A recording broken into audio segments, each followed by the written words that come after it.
às quais não interessa a emancipação plena do Brasil e da sua gente? Eu passo agora a palavra, então, para o meu querido companheiro, deputado Paulão. Ok, com a palavra, deputado Paulão, tem 4 minutos, deputado. Agregado o tempo, né, de liderança. Ele é membro também? Mas agora seria o término do primeiro e segundo voto. O senhor passaria para o presidente?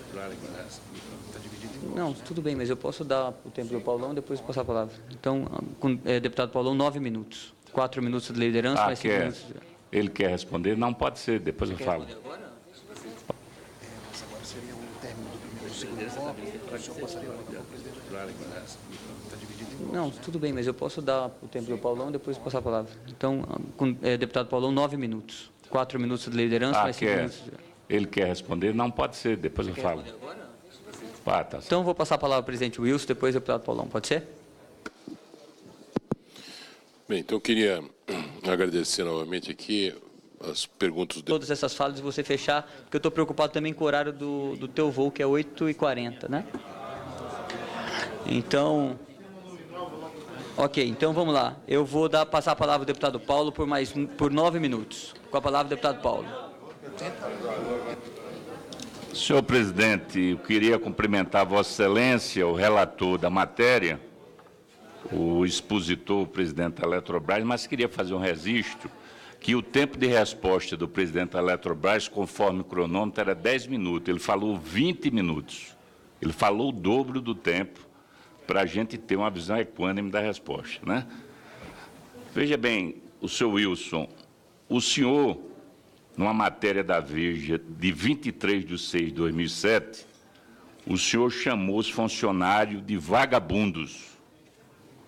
E o senhor foi advertido pela Comissão de Ética Pública da Presidência da República de 27/11/2017, conforme o G1.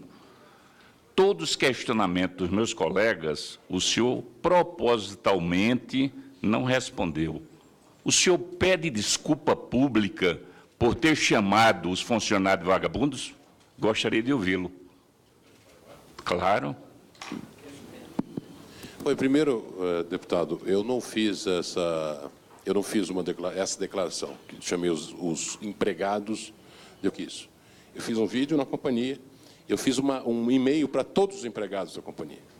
Tá certo? Deixei isso absolutamente claro a eles. E deixei isso claro também à Comissão de Ética. Senhor presidente, o senhor disse que vagabundagem é passar catraca, alguns que recebem periculosidade indevida.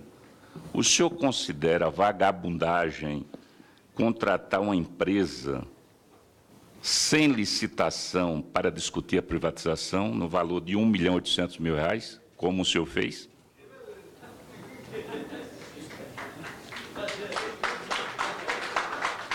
Deputado Paulo, continua e depois, quando o então, presidente... eu faço esse registro, né? Para que a gente possa discutir. De R$ 1.800.000, como o senhor fez?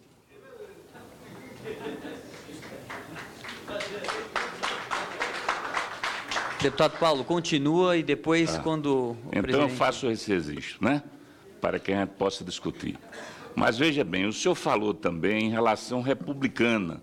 E o deputado Arlindo, como nosso decano aqui, ex-presidente da Casa, o senhor deu destaque que parlamentares que são contrários à privatização têm intenção não republicanas.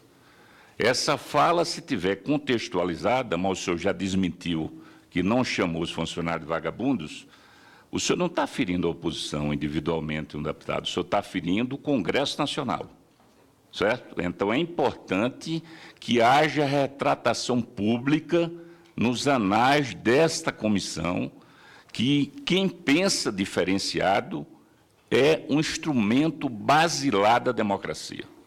Basilar da democracia. Então, a gente não pode aceitar, e queria que o deputado Fábio, mesmo sendo governo, ele pode ter diferença de pensamento, mas o fato dele pensar diferente de mim, a gente não pode dizer que ele não é republicano. Esse é o regime que o Brasil implantou e a gente adota porque está na nossa Constituição, e eu gostaria que o senhor pudesse destacar que ocorreu isso. Seguindo, presidente Wilson, o senhor considera que o seu colega do setor elétrico, que eu tive a oportunidade de conhecê-lo, o doutor Mariz, que é um consultor conceituado, Carlos Mariz, ele faz um levantamento e diz que o parque gerador da Eletrobras vale em torno de 370 bilhões. Doutor Mariz foi da antiga CEL, Companhia Energética, foi da Chess e depois foi da Eletrosul. E é considerado um consultor de referência nacional e internacional. O senhor fez uma resposta do Patrus Ananias. Essa consideração que ele faz, o senhor acha que ele está mentindo? Então, eu deixo a pergunta para o senhor responder no momento exato. E queria discutir aqui, porque todos os colegas que antecederam deram foco em relação à Eletrobras, principalmente geração e transmissão, que eu concordo e não serei repetitivo, mas eu queria dar um foco nas distribuidoras. Aí vem algumas perguntas. Não ocorrendo a desverticalização da Amazonas Energia e o equacionamento da sua dívida com a Eletrobras e o contrato de gás com a Petrobras, o governo publicará o edital sem a Amazonas no pacote? Segundo, por que o governo ainda não contratou a consultoria para realizar avaliação e modelagem para a privatização da Eletrobras? Terceiro, havendo a liquidação das distribuidoras, qual o valor das dívidas a serem assumidas pela União e pela Eletrobras? Quarto, no caso da CEAL, existe uma dívida histórica do governo federal com o Estado de Alagoas, desde julho de 97, quando houve a federalização da companhia. Porém, foi efetivado o repasse de apenas 50% do valor devido. Tal dívida atualizada, segundo o governador do Estado, pode chegar a 2 bilhões, e que a mesma já foi reconhecida pelos Ministérios das Minas e Energia, o Tesouro Nacional. Porém, tal dívida não está sendo considerada na modelagem de venda da distribuidora, como será tratada a dívida no edital da privatização.